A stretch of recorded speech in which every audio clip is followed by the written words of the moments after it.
आज हम लोग इलेक्ट्रॉनिक विन्यास निकालने के लिए सीखेंगे, है ना। इलेक्ट्रॉनिक विन्यास किसी भी तत्व का किस प्रकार से निकाला जाता है। तो उससे पहले हम लोग को इसके बारे में बेसिक रूल याद होना चाहिए, तभी जाकर के जो इलेक्ट्रॉनिक विन्यास किसी तत्व का हम निकाल पाएंगे, है ना। तो इसमें कुछ जो है कि बेसिक रूल, जैसे एक परमाणु है, ठीक है। तो परमाणु में क्या होते हैं, कक्षक पाए जाते हैं। परमाणु में कक्षक होते हैं और कक्षक में क्या होता है, इलेक्ट्रॉन जो है चक्कर लगाता है ना। तो इलेक्ट्रॉन चक्कर लगाता है तो हर एक परमाणु के कक्षा में जो है कि 4 जो है कि उपकोष होते हैं। कितने उपकोष होते हैं, 4 उपकोष होते हैं। कितने उपकोष, 4 उपकोष होते हैं, है ना। तो उस उपकोष का नाम क्या है, SPDF। क्या नाम है, SPDF, है ना। तो S में जो है कि अधिकतम से अधिकतम 2 इलेक्ट्रॉन हम रख सकते हैं। इससे कम रख सकते हैं लेकिन ज्यादा नहीं रख सकते हैं, है ना। P में हम कितना रख सकते हैं, अधिकतम से अधिकतम 6 इलेक्ट्रॉन को रख सकते हैं। D सबसेल में जो है हम कितने रख सकते हैं, 10 इलेक्ट्रॉन हम रख सकते हैं। और इसमें कितना रख सकते हैं, 14 इलेक्ट्रॉन, है ना। इससे कम हम रख सकते हैं लेकिन ज्यादा नहीं रख सकते हैं, है ना। अब कुछ इसमें, अब इसका क्या है ट्रिक, थोड़ा सा इसके ट्रिक के बारे में हम लोग जान लेते हैं, है ना। तो इलेक्ट्रॉनिक विन्यास सबसे पहले हम लोग निकालते हैं, तो कैसे निकालते हैं, तो इस प्रकार से 1s2, 2s2, 2p6, 3s2, 3p6, 4s2, 3d10, 4p6, है ना। इस प्रकार से हम इलेक्ट्रॉनिक विन्यास किसी भी तत्व का निकालते हैं। तो ये जो निकालने का जो ट्रिक है वो कैसे हम लोग समझ पाएंगे। तो देखिए यहाँ पे आप लोग को दिया गया है, यहाँ पे देखिए कि पहले लिए है 1s, क्या लिया हुआ है, 1s, है ना। तो एक बार में है तो कितना बार लिखिए इसको, एक बार में। तो इसके बाद जो है कि 2s है तो 2 है तो इसको 2 बार में लिखेंगे। तो एक बार s लिखेंगे, एक बार p लिखेंगे, एक बार s और एक बार p लिखेंगे। फिर है 3s तो इसको कितना बार लिखेंगे, 3 बार लिखेंगे। 3s 3p 3d, है ना, 3s 3p 3d। इसके बाद 4s है इसको क्या बार में लिखेंगे, 4 बार, है ना। 4s 5p 5d 5a, है ना। इसके बाद f है ना, तो कितना बार लिखे, 5 बार इसको लिखना है। तो 5s 5p 5d 5s।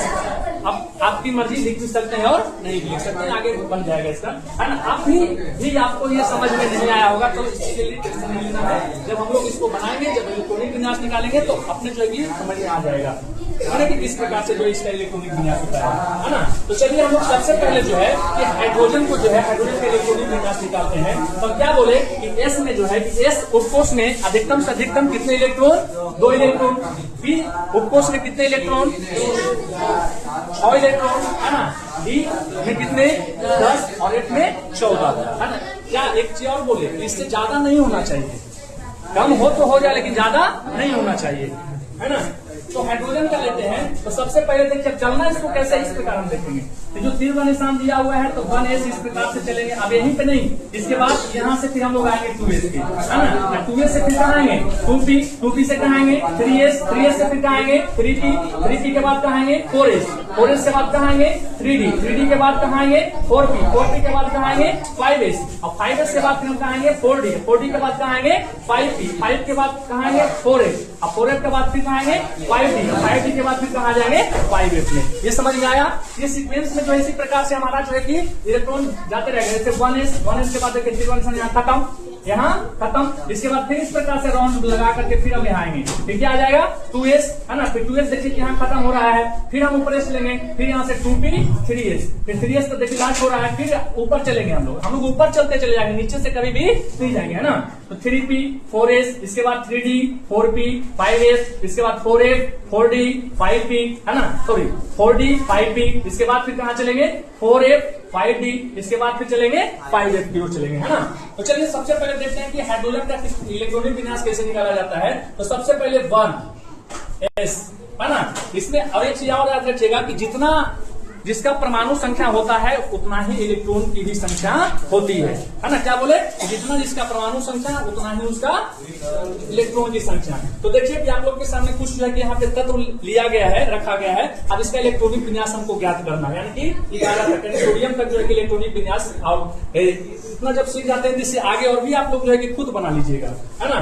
तो हाइड्रोजन H1s, अब इसमें जो है कितने इलेक्ट्रॉन, सॉरी इसमें कितने परमाणु संख्या 1 है, इसमें इलेक्ट्रॉन की संख्या भी कितनी 1, है ना। तो हम यहाँ पे 1s1 कर दे रहे हैं, लेकिन यहाँ पे भरना कितना है 2, तो कहिए 2 काहे नहीं दिए, तो 2 देंगे तो क्या हो जाएगा, ज्यादा हो जाएगा, तभी क्या बोले ज्यादा नहीं होना चाहिए, है ना। कम ले सकते हैं लेकिन ज्यादा नहीं ले सकते हैं। तो 1s1। अब चलिए हीलियम को देखते हैं, तो हीलियम का परमाणु संख्या कितना होता है 2, तो इसमें इलेक्ट्रॉन की संख्या भी कितनी होगी 2 होगी, है ना। तो चलिए हीलियम का He2, तो 1s2, ये पूरा का पूरा हमारा यहाँ पे खत्म हो गया, भर गया कि नहीं भर गया, है ना।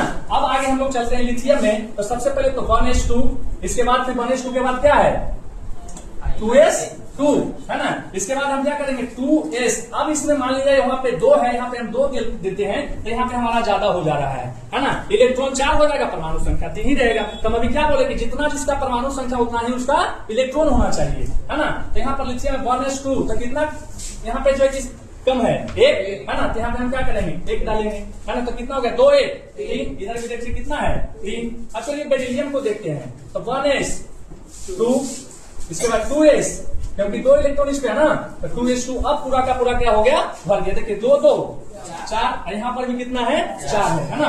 अब चलिए 5वां देखते हैं बोरोन, है ना। तो 1s2 2s2, ये तो पूरा का पूरा हुआ, लेकिन अभी भी इसको 1 इलेक्ट्रॉन की आवश्यकता और है ना। तो 2s2 के बाद फिर हम कहाँ चलेंगे 2p6 में, है ना, लेकिन 6 नहीं लेंगे, 2p1। हमको 1 ही इलेक्ट्रॉन का आवश्यकता है, तो कितना लेंगे 1 इलेक्ट्रॉन लेंगे। कम से कम ले सकते हैं, लेकिन 6 से ज्यादा नहीं ले सकते हैं, है ना। कार्बन का कितना होगा, चलिए इसी प्रकार से 1s2 2s2 2p 2 हो जाएगा, 2p2, है ना। इसके बाद चलते हैं नाइट्रोजन, है ना, 1s2 2s 2p3, देखिए 3 2 5 5 2 7, नाइट्रोजन का परमाणु संख्या 7, इलेक्ट्रॉन में कितना 7, है ना। इसी प्रकार से ऑक्सीजन का लेते हैं, तो 1s2 2s 2p4 2p4 नहीं हो जाएगा, देखिए 4 2 6 2 8, देखिए इलेक्ट्रॉन की संख्या तो परमाणु संख्या भी बराबर है ना। इसके बाद चलिए हम लोग चलते हैं क्लोरीन F9, है ना। तो 1s2 2s 2p5, तो 5 और 2 7 और 2 9, है ना। चलिए आगे देखते हैं नियोन, है ना। नियोन का क्या हो जाएगा 1s2 2s 2p6, और पूरा जाके भर गया, है ना। ये भी हमारा कंप्लीट हो गया। अब हम लोग चलेंगे यहाँ पे, लेकिन देखिए क्या होता है, सोडियम का कितना होता है 11, तो 1s2 2s 2p6, इसको पूरा का पूरा भर देना है। अब यहाँ देख रहे हैं कि 6 2 8 8 2 10 ही हो रहा है, अभी भी इसको कितना इलेक्ट्रॉन की आवश्यकता है 1 इलेक्ट्रॉन की आवश्यकता है। तब कहाँ चलेंगे, तो पूरा का पूरा भर गया, चलेंगे 3s में चलेंगे। कहाँ चलेंगे 3s में, तो 3s कितना इसको इलेक्ट्रॉन की आवश्यकता है 1, है ना। तो ये हमारा हो गया 6 1 7 7 2 9 9 2 11। अब समझ में आ गया। अब इसके आगे आप लोग निकालिए